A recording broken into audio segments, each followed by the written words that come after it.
All right, bro. So welcome back to another video. I'm gonna be reacting to Devin Booker's mansion out here in Arizona.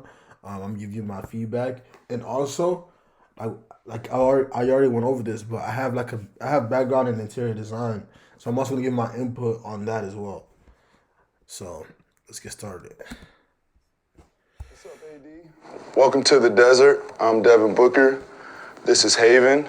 Come check out the house. Come on, Haven. That's so nice.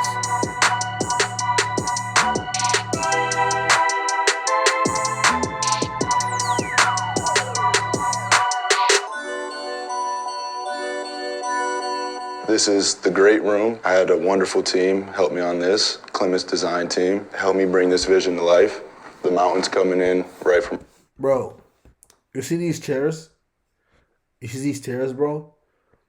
Bro, just this one alone, this one alone is like two bands, two three bands just for this one, bro. Just for one. Imagine his whole like, look, there's one, two, three, and I believe there's one like on the side, bro. This is probably like six bands, bro. Like these chairs are really expensive, bro, cause they're really comfortable. This Clemens design team Yeah, helped me yeah, bring yeah. this vision to life. The mountains coming in right from outside, so you get beautiful views and. So look, one, two, three, four, five. He probably spent like 15 bands. No. Probably 10. Probably 10 bands on the chairs, bro. Yeah, I wouldn't put it past him, bro. Because these, man, This coffee table took a lot to get in. It's a big, heavy piece of granite slab, so it was a process getting in here. Fireplaces get used more than you would think in Arizona. You know, the winters are cold, so, and I'm from Michigan originally, so I grew up around a fire, so. bro, Arizona's hot as shit. Nigga, Arizona's hot than a motherfucker, bro. But when it gets cold, bro, it gets cold. It's not like New York or like North Carolina cold. Cause that's a different type of cold. Here it's just it gets chilly and people are not used to it. They're just used to dry ass heat. That's literally cooking your ass. But I mean, it's not abnormal to see a fireplace in a mansion in Arizona. Because it certainly does happen.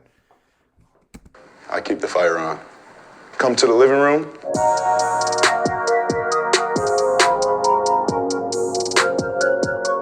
Oh wait. Oh, never mind. If I'm having a team over, I'm having an event at the house, this is usually where we tend to watch any type of game. You know, my team's big. Everybody's usually over 6'5" at least, so this couch fills up pretty quick. The whole entire space I want to be inviting, I want it to be comforting, and I want it to be grounded. It's architecturally a modern house, and I didn't want to just throw my. Bro, these couches are nice as fuck. Like I don't know if you can tell, but look at the size of these like seat cushions. You see how thick they are? That's bro. Modern furniture in here. I want it to feel collected, feel like pieces came together, some materials came together. So when I get home, I like to just lie. And I'm pretty sure this was not his idea. Bro, Devin Booker is a guy. At the end of the day, like probably one of his like one or something, one of his hoes probably told him to put this on there. Cause usually guys don't give a fuck about this type of shit. But on the second hand, I could be wrong. He could be a man of class, and he will put this on the side. But most of the time, guys don't usually have this on the couches. Lounge, lay down, and just kick it.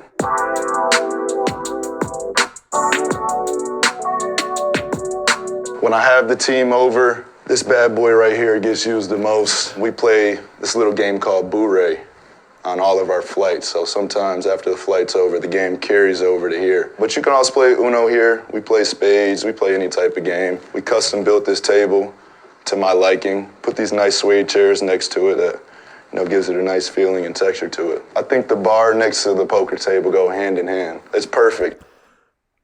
Hold on, bro. I don't think you noticed. That's my trick. I give my teammates a couple drinks and get them going, give them some confidence. Hand in hand. Look at this. You see that? This is Devin Booker's drink company. So if you wasn't aware, Devin Booker actually has his own like beverage company. This is called subtle marketing. You know what I mean? Yeah, I think this is it too. Yeah, it is subtle. It's super subtle, right? Most people wouldn't be able to pick it up, but when you do pick it up, you know, like this is his brand. You know, it's good marketing. It's perfect. That's my trick. I give my teammates a couple drinks and get them going, give them some confidence. A lot of tequila in here.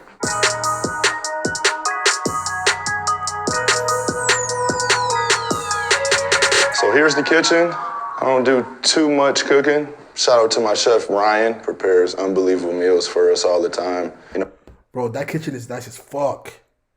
That kitchen is nice as shit, nigga. Fuck. But I was also gonna say, like, for a multi-millionaire, I'm surprised he doesn't have like a wine cellar.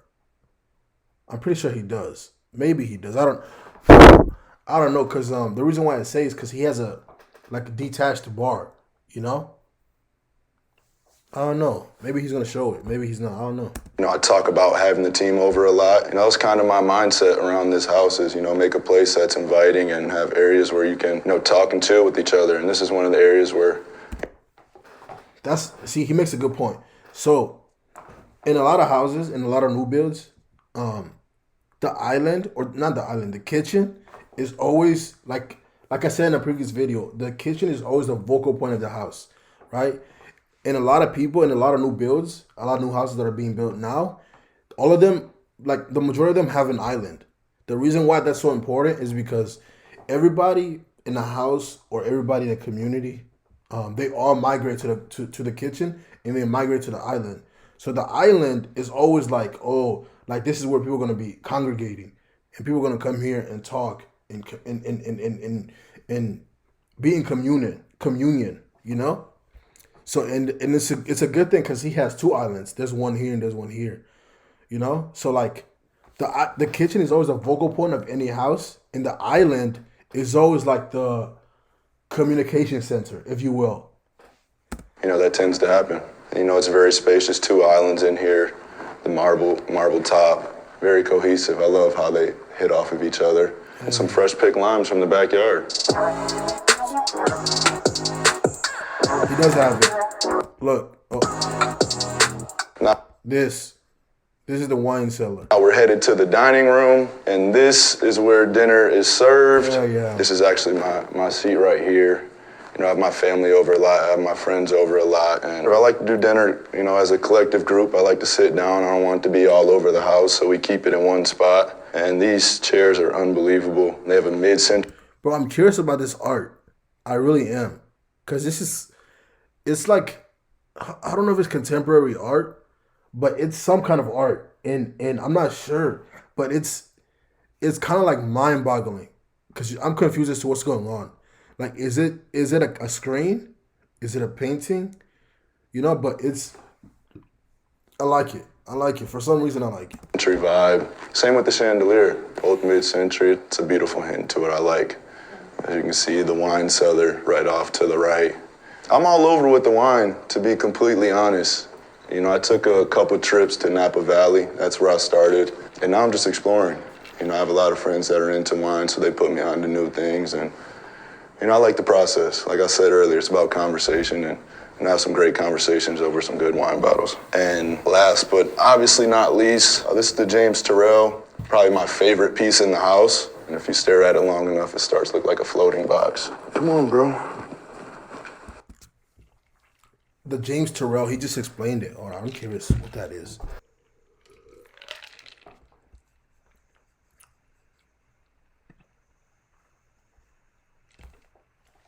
See? Look at that shit, bro. Oh, shit, that's dope as fuck. Bro, you never know what... That's sick. That's sick. Done for the day, Haven?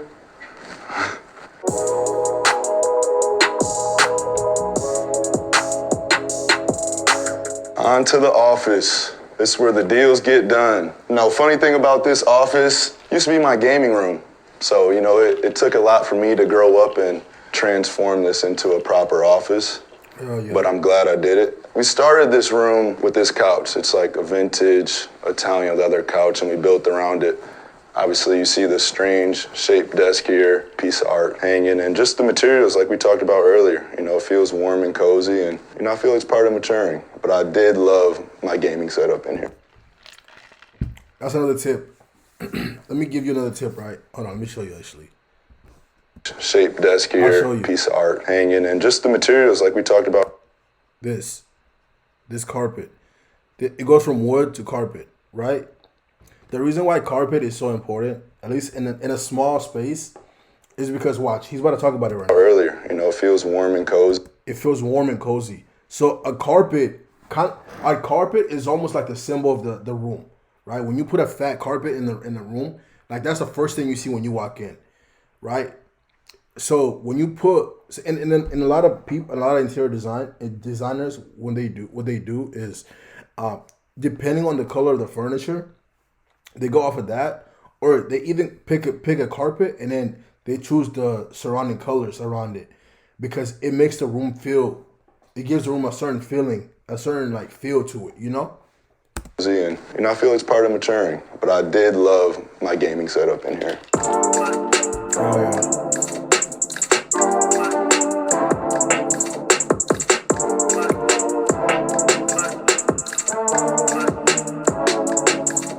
This is my bedroom. See, look, you see, that's the first thing you see. At least that's the first thing I saw. Like this room, this is a big carpet, big carpet. Look, there's wood right here, and look how cozy this room looks, bro. Imagine now there wasn't a carpet right there. It was just all wood. It would still be a nice room, but it wouldn't have that feeling of like, oh, this is comfortable, this is cozy, this is where I belong. Just keeping the textures, keeping it warm, keeping it grounded. I like to clear my head here, especially when it's time after a long day just to rest and ease up a little bit. Obviously, the big staple of this room was the bed. I've never had a bed this big in my life, but I got it custom made. And I don't do much in here but sleep. Stop lying, bro. You do more than just sleep in there, bro. This is my closet, and this is my sneaker collection. A lot of people always ask me, how do I go about collecting?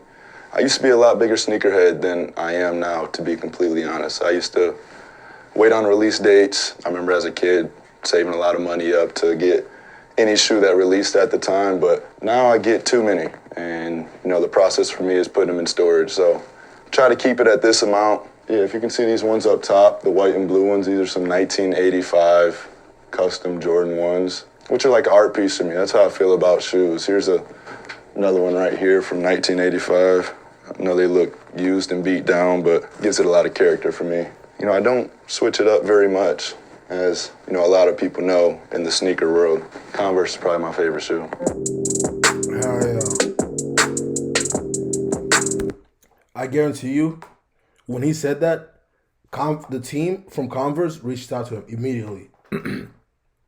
They probably already did, like a long time ago, but he said Converse is probably my favorite shoe. Bro, come on, bro. Think about it. What, man?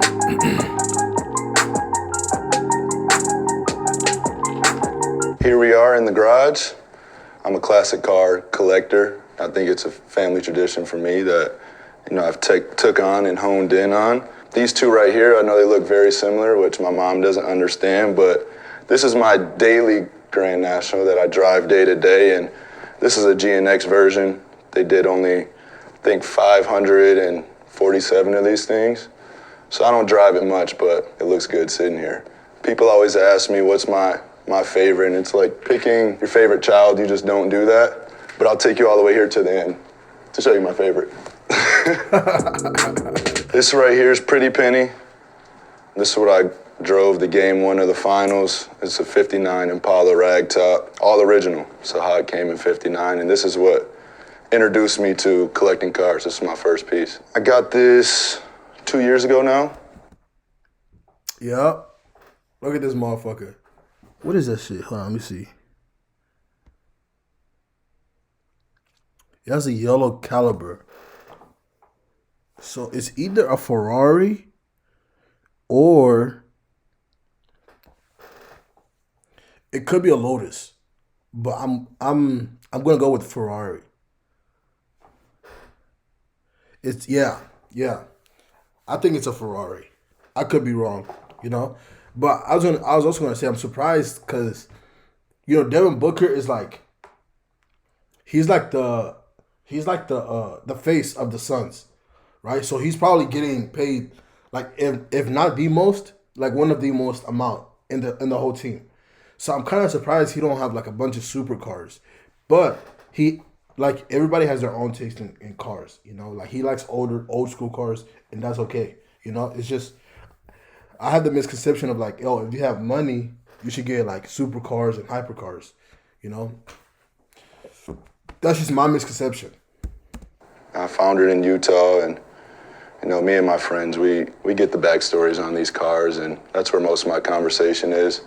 My grandpa, I remember going to his house growing up. He'd be underneath his car every time I got there, and I never got that privilege to spend time with him in the garage, but he loves that I'm collecting, and hopefully one day I get a warehouse and even expand even further. I usually keep it Chevy. I have a lot of Impalas. This is a 59. I have the 96 is right here, the black cherry one, but this is about the house. Bro, This is about the house. I want this. I want this shit in my house, bro. Fuck. Yeah, I want this shit in my house, for real.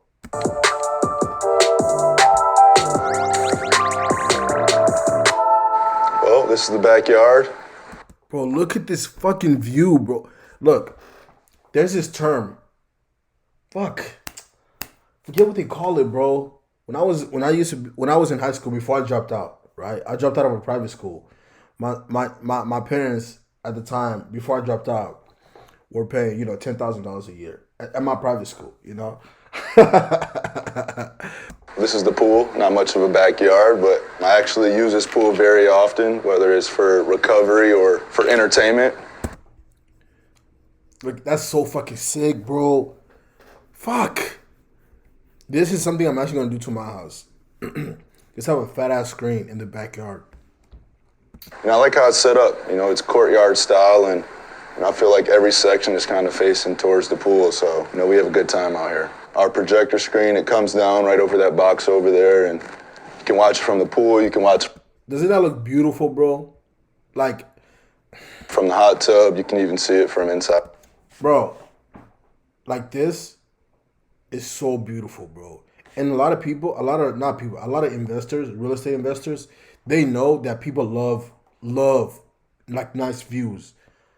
And sometimes, I'm not saying all like real estate investors and all real estate people do this, but I forget what the term is called, but they charge you for the view, just for the view. That's something that they put in there. There's a term, I forget what it's called, but yeah, when you have a nice view like this, like sometimes they actually charge you for that, bro. Inside the house, so it takes up the whole backyard. Once it gets dark, it lights up pretty well. Now you come into the game house.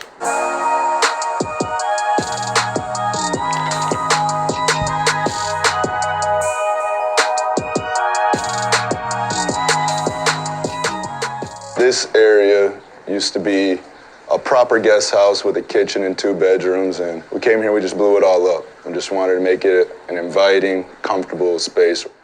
This serves many purpose for us. Do you know what this is, bro? You know what these are? These are cloud couches. You know how I can tell these. Look, this is how you can tell. Cause cloud couches, when you sit in them, they absorb your body, and when you leave, like it leaves like it's not as clean as like a regular couch, bro. This sectional alone was probably like $10,000, bro. And I'm not even joking. I'm not even kidding, bro. Cloud couches are one of the most expensive, bro. Cloud couches are like the pinnacle of like luxury couches, bro. Like they're expensive as fuck. Inviting, comfortable space. This serves many purpose for us. It's a theater. But that's because they're extremely comfortable, and he has a theater in his game room. You know? It's a studio. We play loud music back here. Hell yeah. And really, we just chill. This is the hangout. And even though this is a big couch, you'd be surprised how quick it can fill up with a couple 7-footers on it. I admire how humble he is, you know, because he said, even though this is a big couch, you know, if I was him, I would have said, even though this is a fat ass, expensive cloud couch, you'd be surprised to how quick it fill up with a bunch of 7-foot niggas on it, you know? That's something I would have said, because I'm not as humble as he is, you know what I mean? I'm actually not that crazy of a candy eater, but when it's sitting in front of you just like this every single day, I dibble and dabble. I'm not gonna lie. This is the pool hall. I don't know if you can tell, I get repping my college with the Big Blue Nation Kentucky pool balls. I mean, I have a competitive team, and we like activities, and we like to gamble a little bit here and there. So between the poker table, this pool table, the video games we play on the screen in there, we have activities to do. So we keep it interesting. We switch it up around here.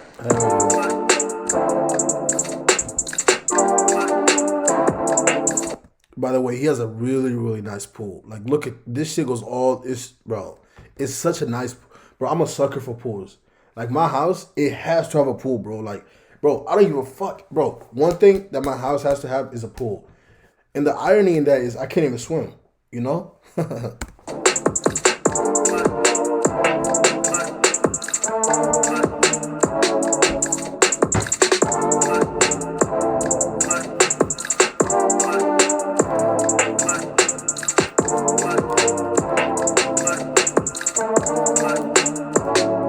All right, AD, it's been real. I appreciate you guys visiting me. I appreciate you coming out to the desert.